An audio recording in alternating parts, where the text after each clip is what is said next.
أما الفرح بموت الطغاة وموت الكفرة الذين حاربوا الله ورسوله والإسلام والمسلمين وموت رؤوس أهل البدع، فالفرح والسرور بموتهم ليس من الشماتة، وإنما هو من هدي السلف الصالح.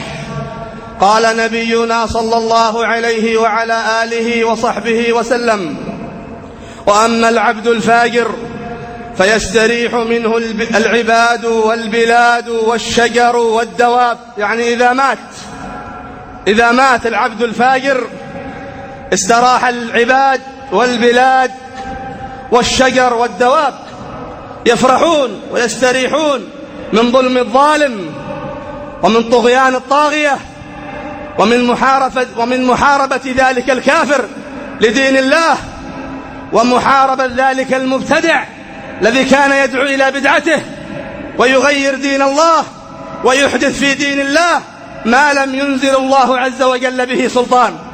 نفرح ونسعد إذا مات هؤلاء المجرمون، هؤلاء الطغاة. نفرح بموت الكفار الذين يحاربون الله ورسوله. سجد أبو بكر الصديق رضي الله عنه وأرضاه شكرا لله تبارك وتعالى لما جاءه خبر مقتل مسيلمة الكذاب، وسجد علي بن أبي طالب شكرا لله لما رأى ذا الثدية مقتولا في الخوارج، وفرح إبراهيم النخعي لما بلغه موت الحجاج بن يوسف الثقفي حتى بكى من شدة الفرح، وفرح بشر بن الحارث وكان في السوق وجاءه خبر مقتل بشر المريسي، فقال: لولا أن هذا المكان موضع شهرة يعني سوق وإلا لسجدت شكرا لله، فالحمد لله الذي أراح الإسلام منه، أي من بشر الضال رأس من رؤوس الجهمية. فنفرح إذا بلغنا موت الظالم الكافر والمبتدع والمجرم الطاغية، نفرح، وليس ذلك من الشماتة. إذا مات البابا نفرح ونسر ونسعد، وليس ذلك من الشماتة. لا نفعل كما فعل القرضاوي، حزن لما مات البابا وأظهر الأسى والتأسي عليه ودعا له بالرحمة وبرفع الدرجات. لو مات عبد الملك المجوسي لفرحنا وسعدنا، وليس ذلك من الشماتة. فرحنا بموت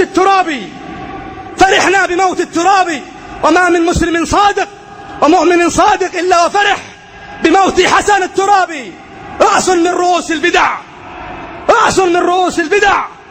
نفرح بموت هذا العدو الذي أحدث في دين الله وطعن في الإسلام وطعن في أصول الإسلام وطعن في الصحيحين، نفرح بموته، وليس ذلك من الشماتة. قيل للإمام أحمد: يا إمام، الرجل يفرح بما ينزل بأصحاب ابن أبي دؤاد أعليه إثم؟ قال: ومن لا يفرح بهذا؟ وذكر ابن كثير رحمه الله تعالى في البداية والنهاية في ترجمة أحد رؤوس أهل البدع، قال: وقد أماته الله في هذه السنة من شهر ذي الحجة.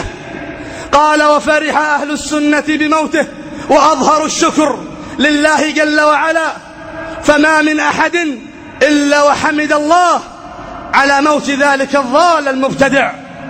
فهكذا معاشر المسلمين، إذا أنزل الله عقوبته بظالم أو بطاغية أو بمجرم أو بمبتدع داع إلى بدعته، فإن قلوب المسلمين تسعد وتفرح ويشفى غليلها. قال الله جل وعلا: قاتلوهم يعذبهم الله بأيديكم ويخزهم وينصركم عليهم ويشفي صدور قوم مؤمنين ويذهب غيظ قلوبهم ويتوب الله على من يشاء والله عليم حكيم. أسأل الله بمنه وكرمه أن يجعلني وإياكم ممن يستمع القول فيتبع أحسنه،